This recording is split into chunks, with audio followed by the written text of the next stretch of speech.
Top quality और consistent performance के लिए सिर्फ सिल्वर पंप नाम याद रखना।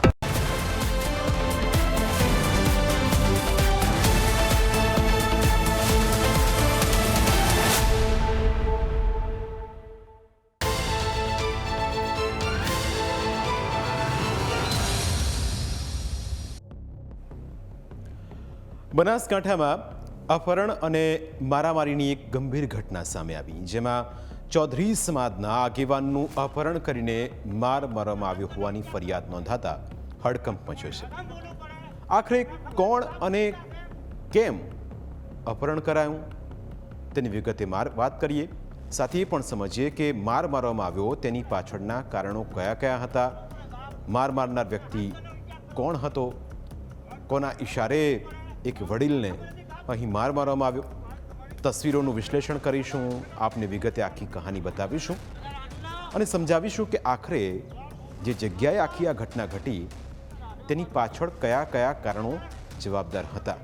શું એ વૃદ્ધનો કોઈ વાંક હતો, મારનાર વ્યક્તિની દાદાગીરી હતી, કોઈ મોટા માથાની આખા આ ઘટનાક્રમમાં સંડોવણી હતી, તેનું આજે વિશ્લેષણ કરીશું, કારણ કે આ વિડીયોની એક એક ક્લિપના આધારે અમે તમારા સુધી સચોટ માહિતી પહોંચાડીશું। પાટણ જિલ્લાના દાદર ગામના આ છે અજમલભાઈ પાનાભાઈ ચૌધરી, જેમણે આરોપ લગાવ્યો છે કે તેમનું અપહરણ કરીને દેવ દરબાર જાગીર મઠમાં લઈ જવાયા હતા અને ત્યાં તેમને આ જ રીતે ઢોર માર મારવામાં આવ્યો હતો।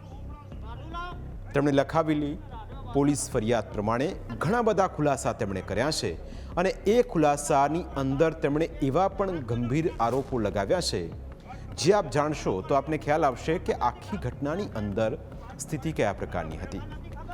આ જે વિડીયો તમે ટીવી સ્ક્રીન પર અત્યારે જોઈ રહ્યા છો તેની અંદર કેટલાક સંવાદો છે, તેની અંદર અપશબ્દોનો મારો પણ ચલાવવામાં આવી રહ્યો છે। એ વિડીયો પણ અમે આપને વિસ્તારથી બતાવીશું, પણ જે ઘટના ઘટી છે તેના કારણે બનાસકાંઠાની અંદર તેના ઘેરા પ્રત્યાઘાતો પડ્યા છે। લોકો પૂછી રહ્યા છે કે એક વૃદ્ધને આ રીતે બેફામ માર મારવો, અપશબ્દો બોલવા, તેમની ઉંમરની ગરિમાનું ધ્યાન ન રાખવું, આ તમામ બાબતોને લઈને અનેક સવાલો ઉઠી રહ્યા છે અને ખાસ કરીને ચૌધરી સમાજ આખી આ ઘટનાથી દુઃખી છે। આગળ વધીએ, તારીખ 11 જુલાઈ 2026ના રોજ સવારે 9 વાગે તેઓ ઘરેથી નીકળીને માંડલા ગામે લોકાચાર પ્રસંગે ગયા હતા, એટલે કે કોઈના બેસણામાં ગયા હતા। ત્યાં હાજરી આપ્યા પછી તેઓ પોતાના ઘરે આવવા બપોરે 11 વાગે નીકળ્યા હતા।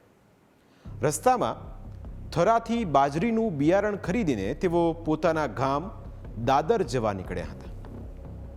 તે સમયે દિયોદર નાળા નજીક પહોંચતા જ એક કાર અને એક બાઇક ચાલકે તેમની ગાડીને આતરી, ત્યારબાદ તું સમાજનો મોટો આગેવાન થઈ ગયો છે તેવું કહીને તે ઉશ્કેરાઈ ગયા।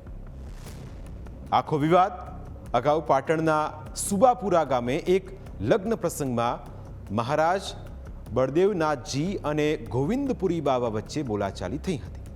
બળદેવનાથે અજમલભાઈના સમાજના ગોવિંદપુરી બાવાને કહ્યું હતું કે હું જ્યાં હોઉં ત્યાં ત્યારે આવવું નહીં। આમ તે વખતે ગોવિંદપુરી બાવાનું અપમાન થયું હતું, જેથી તેમણે સમાજના માણસોને ભેગા કર્યા હતા।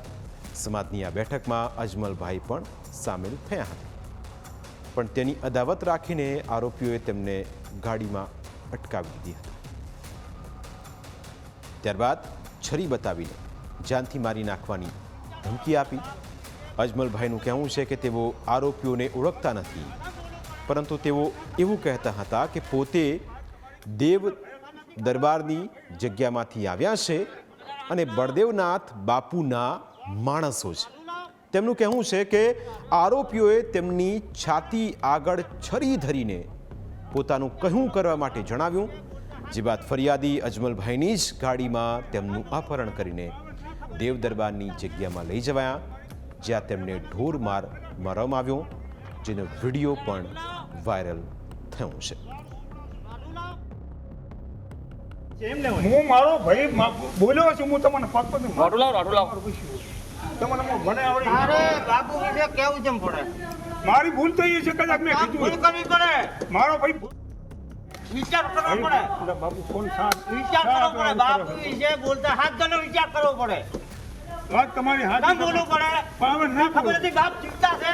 હું વાત તમારી અલા ભાઈ તને નથી ખબર. અલા ભાઈ રહેવાનો મારો રાડુ લાવ. રાડુ લાવ. ભાઈ બાંધવાનો છે. તમે ક્યાં પાસ હું થતો નહીં રહેવાનો. અજમલભાઈ ચૌધરીનો દાવો છે કે હજુ પણ તેમની ગાડી દેવ દરબારમાં જ પડેલી છે.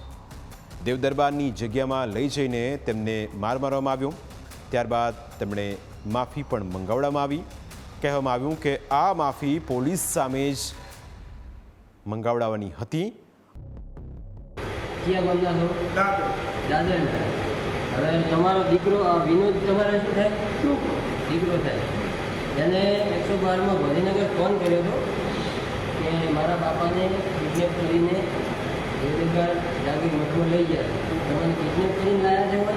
ના ના અમે બાપુએ મને કીધું ને કે દેવદરબાર કે તું બાપુ ભૂલ કરી તમે આડો બાપુ બરોબર. અને હું એટલે અહીંયા તમારી રીતે આવ્યા છો ને? હા હા ભાઈ લાયા મને મારી રીતે લઈને આવ્યા. અને બાપુએ કદાચ એને માફી માંગી હતી, મારી ભૂલ થયેલી છે. હા મને બે હાર્યું કે તમે હેડો નહીં હેડો.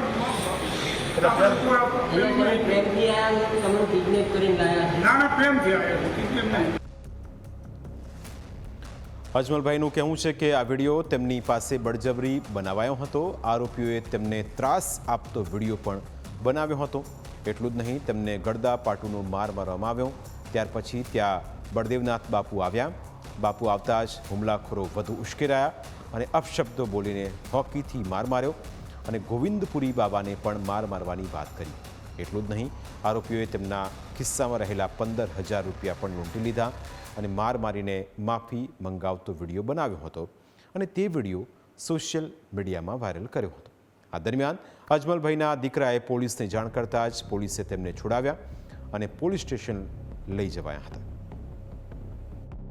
દાદર ગામથી માટલા ગામે બેસણા માટે ગયેલો અને ત્યાંથી મારા છોકરાનો ફોન આવેલો અને એ ફોન લઈને અરે ભાઈ ફોન આવેલો બીજવારો લેતા આવજો. એટલે વરસાદ થયેલો તો હું બીજવારો લેવા બિયારણ લેવા માટે થરા ગામે આવેલો અને થરા હું જેલો તો ત્યાં આગળ હું બીજવારો લઈને નીકળેલો. મારી પાસે પૈસા હતા 15,000 રૂપિયા જેવું અંદાજે. મેં બિયારણ લઈને નીકળેલો એટલે મારી પાસે આ લોકો 15-20 જણા દિયોદર નાળાકાને મને રોકેલો અને દિયોદર નાળે મને કોરમોર ઘેરાવો કરી અને મારી ગાડી પડાવીને અહીંયા રાતે ચલાવીને મને લઈ ગયેલા અને દેવદરબાર મંત્રે ત્યાં જઈને મને બાંધીને માર માર્યો. એમની જાતે માર્યો છે મને અને મારી પાસેથી જે લીધી લૂંટ બૂટ બધું લઈ લીધેલું છે 15,000 રૂપિયા મારી પાસેથી. અને બીજું કે મને કે હજુ તને મારી નાખીશ તો કોઈને ફરિયાદ કે ફાંડું કહી દો તને પણ હજુ મારી નાખવામાં આવશે કે. સમગ્ર મામલે થરા પોલીસે ફરિયાદના આધારે અપહરણ, ડ્રાઇવિંગ સહિતની વિવિધ ગંભીર કલમો હેઠળ 10થી 12 લોકો સામે ગુનો નોંધ્યો છે. પોલીસ દ્વારા ઘટના સ્થળ સહિત તમામ પાસાઓની તપાસ શરૂ કરવામાં આવી છે. ફરિયાદમાં કરવામાં આવેલા આક્ષેપોની સત્યતા, ઘટનાક્રમ અને સંડોવાયેલા તમામ લોકોની ભૂમિકા અંગે પુરાવાના આધારે તપાસ આગળ વધારવામાં આવી છે. પ્રાઇમ 9માં આજે બસ આટલું જ. ફરી મળીશું આપણે સ્પર્શતા મુદ્દા સાથે. ત્યાં સુધી રજા આપશો. નમસ્કાર.